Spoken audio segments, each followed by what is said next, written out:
আসসালামু আলাইকুম, welcome back to my another blog. সবাই কেমন আছেন? আশা করি আল্লাহর রহমতে সবাই ভালো আছেন। তো আমি অনেক দিন ধরে আমার চ্যানেলে কোনো ভিডিও দিচ্ছিলাম না, তো আজকে অনেক দিন পর আমি একটা ভিডিও শেয়ার করতে যাচ্ছি আপনাদের সাথে। তো আপনারা থাম্বনেল দেখে অবশ্যই বুঝে গেছেন যে আজকে আমি কি বিষয় নিয়ে আমার ভিডিওটি করছি। তো আজকে হচ্ছে আমি গ্রিল খাবো, অনেক দিন ধরে গ্রিল খেতে ইচ্ছে করছিল, তো সেটা হয়ে ওঠেনি। অনেক দিন পর আজকে সেটা হয়ে উঠেছে সব কাজের চাপ ফেলে। তো দেখেন এখন একটা চিকেন নিয়ে এসেছি, তো এটা আম্মু সুন্দর করে পরিষ্কার করে দিয়েছে। অ্যান্ড এটাকে আমি পিস পিস করে নিচ্ছি। তো আপনারা আবার আমার পিস পিস করা দেখে কেউ হাসাহাসি করবেন না, আমি মুরগি আসলে করতে পারি না, যেভাবে পারি বুঝতে পারছি সেভাবে করে নিচ্ছি।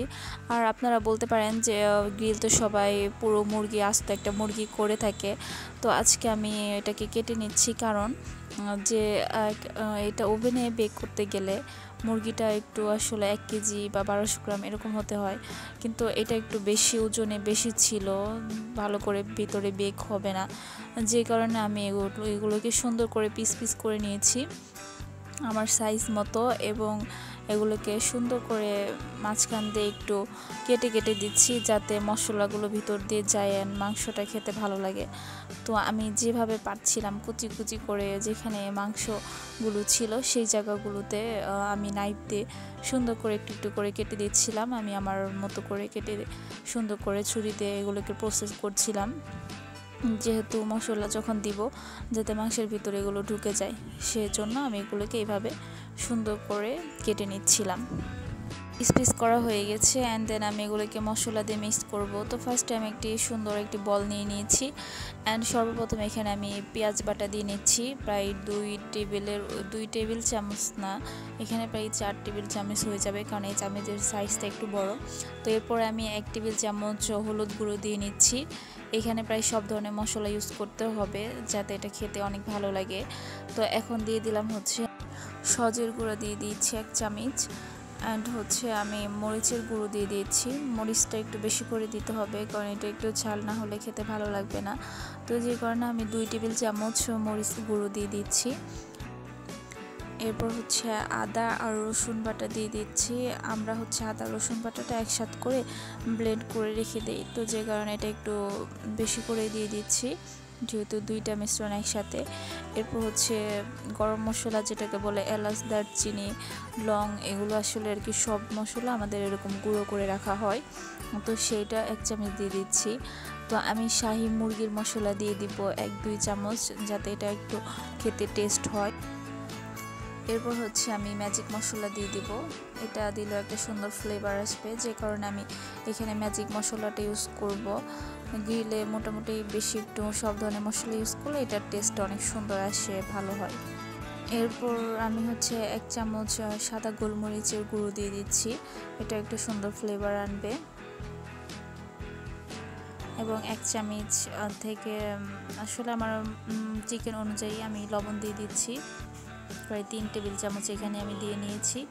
এরপর হচ্ছে আমি সজের গুঁড়ো আছে যেটাকে বলে সেটা দিয়ে দিচ্ছি, অ্যান্ড লাস্ট পর্যায়ে এখানে হচ্ছে আমি জলপাইয়ের আচার দিয়ে দিচ্ছি। এটা দিলে আসলে সুন্দর একটা ফ্লেভার আসে অ্যান্ড খেতে খুব ভালো লাগে। তো এখানে আমি তেলটা একটু বেশি করে দেওয়ার চেষ্টা করছি, কারণ তেলটা দিলে অনেক সুন্দর সেন্ট আসবে। এরপর হচ্ছে আমি টক দই দিয়ে দিচ্ছি। আসলে আমি টক দইটা আসলে আগে তৈরি করা দরকার ছিল, কিন্তু যে কারণে ভালো মতো হয়নি, আমি কিছুক্ষণ আগে দিয়েছিলাম, যে কারণে আমি হচ্ছে লেবু দিয়ে দিব যাতে এটার টক দইয়ের একটা ফ্লেভারটা আসে। এরপর 1 চামচ চিনি দিয়ে দিব, সব কিছু আসলে সুন্দর একটা ফ্লেভারের জন্য দেওয়া হচ্ছে। এরপর হচ্ছে আমার কাছে যেহেতু গুঁড়ো দুধ ছিল, তো আমি 2 টেবিল চামচের উপরে আমি গুঁড়ো দুধ দিয়ে দিব, এটা দিলে আসলে সুন্দর একটা ফ্লেভার আসবে। অ্যান্ড লাস্ট হচ্ছে আমি টমেটো সস দিয়ে দিব প্রায় 4 টেবিল চামচের মতো। এখানে আমার চামচের সাইজটা বড়, যে কারণে 1 চামচই হচ্ছে 2 টেবিল চামচের সমান। অ্যান্ড দেন এটাকে আমি হচ্ছে একটু সরিষার তেল দিয়ে দিব, সরিষার তেল দিলে একটা সুন্দর ফ্লেভার আসবে। এরপর আমার প্রায় সব উপকরণ মোটামুটি দেওয়া হয়ে গেছে, এবার এগুলোকে সুন্দর করে হাত দিয়ে সুন্দর করে মিশ্রণ দিয়ে মেখে নিব। তো এই পর্যায়ে আমি সব মশলা দেখেন মাখিয়ে নিয়েছি অ্যান্ড এটার কালারটা এরকম এসেছে। অ্যান্ড দেন আমি লাস্ট পর্যায়ে এগুলোকে এখন সুন্দর করে আমার চিকেনগুলোকে মশলা দিয়ে সুন্দর করে এগুলোকে নেড়ে চেড়ে নিব, যাতে আমার চিকেনের ভিতরে মশলাগুলো ভালো মতো যায়। সেই জন্য খুব সুন্দর করে ভেতর দিয়ে মশলাগুলো দিয়ে আমি দুইটা করে নিয়েছি, যাতে মশলা ভালো মতো ভিতরে পৌঁছাতে পারে। তো এই পর্যায়ে আমি আমার সব চিকেনগুলোকে সুন্দর করে মশলা দিয়ে ম্যারিনেট করে নিয়েছি। এবার এগুলোকে সুন্দর করে আমি প্রায় 1 ঘন্টার মতো এগুলোকে আমি সুন্দর করে রেখে দিব, যাতে মশলাগুলো চিকেনের সাথে সেট আপ হয়ে যায় খুব সুন্দর করে। তো দেখেন সব মশলা আমি সুন্দর করে চিকেনগুলোতে ভালো করে নিয়ে নিয়েছি, যাতে কোনো পাশে খালি না থাকে। তো এবার আমি একটা প্লেট বা ঢাকনি দিয়ে আপনারা এভাবে রেখে দিবেন প্রায় 1 ঘন্টার মতো। তো আমার প্রায় 1 ঘন্টা হয়ে গিয়েছে। 1 ঘন্টার বেশিক্ষণে আমি 1 ঘন্টা 20 মিনিট রেখেছিলাম। তো আপনারা চেষ্টা করবেন এগুলোকে আরও বেশি সময় রাখার জন্য, তাহলে সুন্দর করে মশলাগুলো এগুলোর সাথে মিশে যাবে। তো আমি যেহেতু রাত করে এগুলোকে প্রসেস করছিলাম, প্রায় 10টা-11টা বেজে গিয়েছিল। আসলে গ্রিল রাত করে খেতে ভালো লাগে, যেহেতু আমরা নিজেরা মজা করে খাচ্ছিলাম, তো এর জন্য একটু আমরা রাত করেই বানিয়েছি এটা। তো এ পর্যায়ে আমি লাস্টে সয়াবিন তেল দিয়ে একটু সুন্দর করে আবার এগুলোকে মেখে নিয়েছি। মেখে নিয়ে এগুলোকে আবার আমি 20-30 মিনিট একটু সুন্দর করে রেখে দেব। দেন আমি আবার এগুলোকে নিয়ে নিচ্ছি, ওভেনে দেওয়ার জন্য প্রসেস করছি। তো ওভেনে যে স্টিলের এটা ছিল ওইটার উপর দিয়ে বেক করব, তো যে কারণে এটা নিয়ে নিয়েছি। এরপর আমি চিকেনগুলোকে একটা করে সুন্দর করে এটার উপর বসিয়ে দিব। আমি যেহেতু 2 লেয়ারে দিব, কারণ একটার মধ্যে দিলে হয়তো মাংসগুলো সুন্দর করে বেক হবে না, যে কারণে আমি 2 লেয়ারে দিব। তো নিচেরটা আমি একটু বড় দুটো দিয়ে নিচ্ছি। আমার নিচেরটাই দুটো দেওয়া হয়ে গেছে, এবং আরেকটা যে বড় স্টিলের প্যানটা আছে সেটার মধ্যে আমি অন্য 3টা এখানে সুন্দর করে বসিয়ে দিব চিকেনগুলোকে। দেন লাস্ট পর্যায়ে আমার চিকেনগুলো সব রেডি। তো এবার আমি চিকেনগুলোকে ওভেনে দেওয়ার জন্য প্রস্তুত। তো প্রথমে 1 লেয়ার আমি দিয়ে নিচ্ছি, অ্যান্ড আরেকটা এখানে বসিয়ে দেওয়া হচ্ছে। যেহেতু এখানে প্রিহিট করা হয়েছিল, তো এটা ভিতরে অনেক গরম তাপ ছিল। তো এই পর্যায়ে দেখেন আমি দিয়ে নিয়েছি, অ্যান্ড এটা খুব সুন্দর করে এখন বেক হচ্ছে। দেন ফাইনালি আমার চিকেন গ্রিল রেসিপিটা কমপ্লিট।